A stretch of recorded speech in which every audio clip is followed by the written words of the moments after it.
Right, we're on. Today we're talking about a chap called John Schlee. John Schlee won the PGA Tour way back in the day, I'm not sure when. But John Schlee got lessons from Ben Hogan. Now, not many people got lessons from Ben Hogan, but John Schlee was fortunate enough to be the main man to get lessons from Ben Hogan. We're going to talk today about what Ben Hogan taught him, which prevented him coming over the top and also improved his strike big time. Obviously it changes the path of the golf swing, moves the path from more of a sort of in to out than out to in, or certainly reduces that over the top action. And all the chat from Hogan to Mr. Schlee was about how he places his right hand on the golf club. And it's amazing the influence the right hand can have on the path of the golf club, the dynamics of the golf club through impact, from proper placement and understanding of how the right hand works during the swing and during the transition of the golf swing. I'm glad I got all that out in one go. Let's go.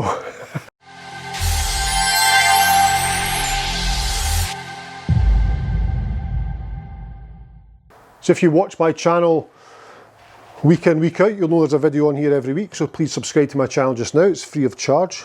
You'll also be aware that I've done a 5-video series the last month or so all about Ben Hogan, where we talked about grip, impact, everything all about Hogan's golf swing, trying to paint a picture or bring Hogan's book to life. That's really what we did.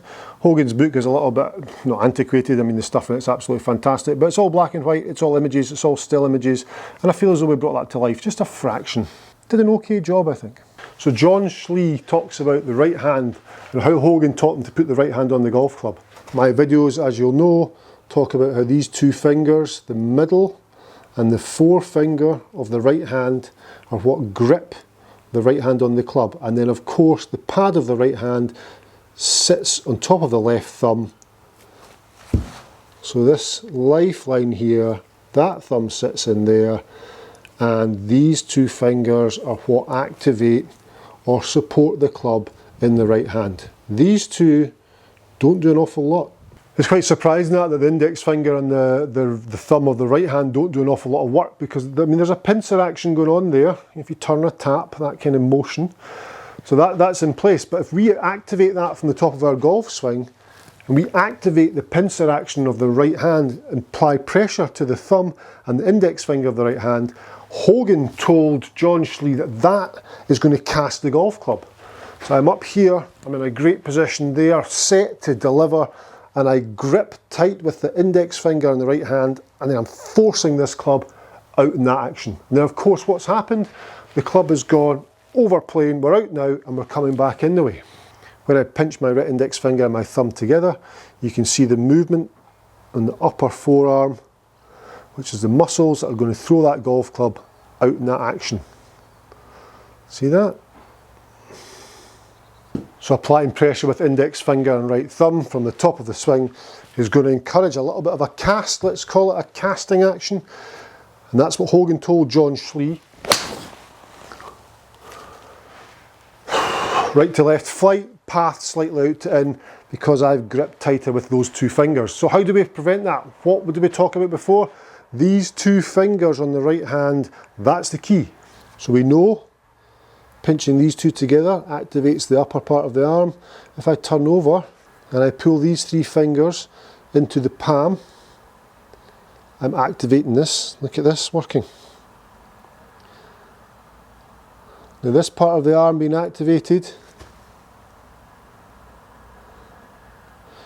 it's exactly what we want to happen. That's from these three fingers here. So the three, so we know the two middle ones are active.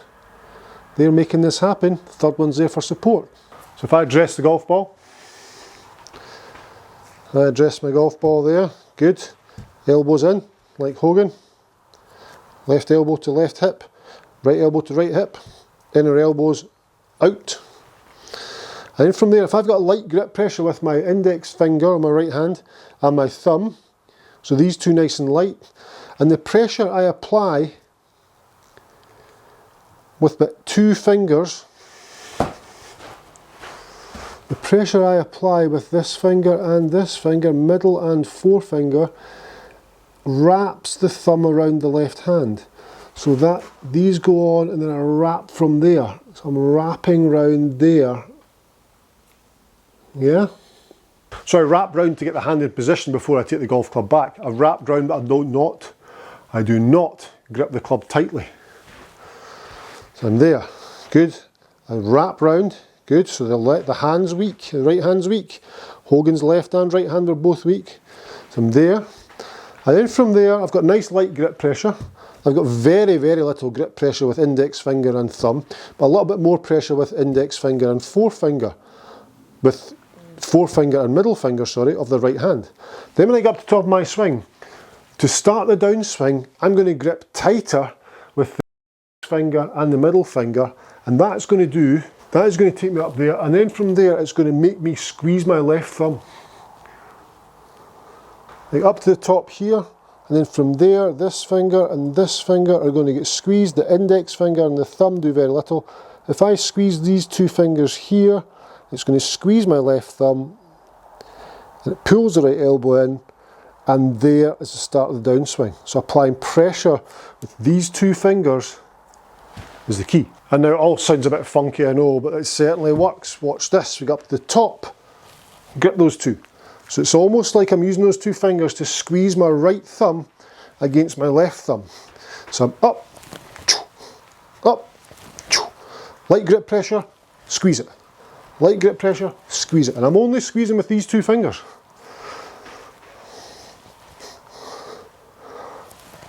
Can you see what it's doing with the golf club? Can you see where it's lying? If I grip with right finger, index and thumb, middle two, middle two, middle two. As I say, I feel as though I'm squeezing my left thumb. I feel as though from the top of the golf swing, this finger and this finger squeezing together wraps the thumb more on top. So there's the pulling down action, using this part of the arm to prevent the club going over the top. So dead simple setup, light grip pressure, understand where those fingers are, how they feel, there we go, there we go, set up, execute. So powerful, absolutely. Oh. My index finger and my thumb had nothing to do there. Yes, in the past I've talked about how the right finger is a pressure point, and that is on the aft of the club. Of course it is.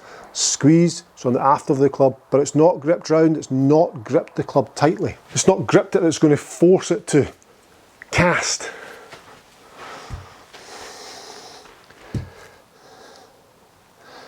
Good there. Oh yes, squeezing those two fingers. I'll keep my index finger and my thumb off for this shot. There we go.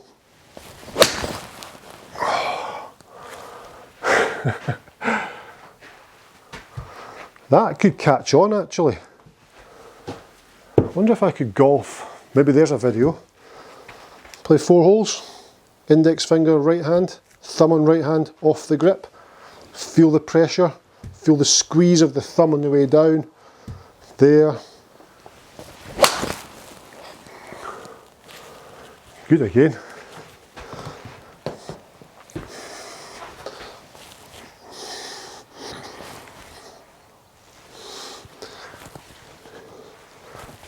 Really feeling that, getting that, loads of repeats, loads of reps. Loads of reps to feel.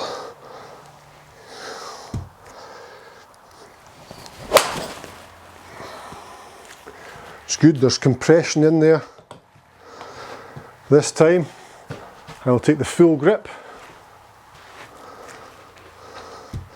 Practice swing with those off. You can feel how that is doing its thing.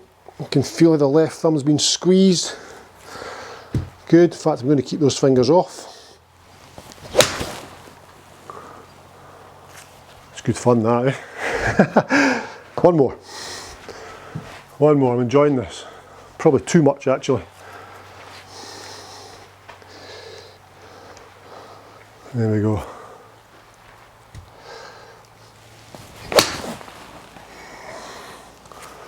That was good.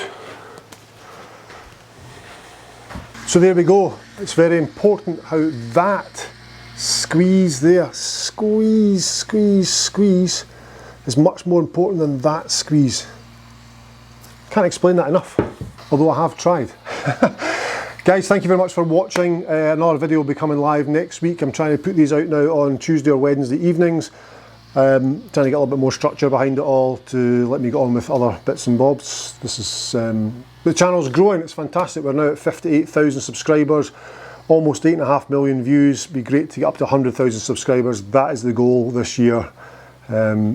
That's where we're trying to get to. So please hit the subscribe button, that'd be fantastic. If you've hit it already, I thoroughly thank you as much as I possibly can. And I'll see you in the next video. Thanks, bye bye.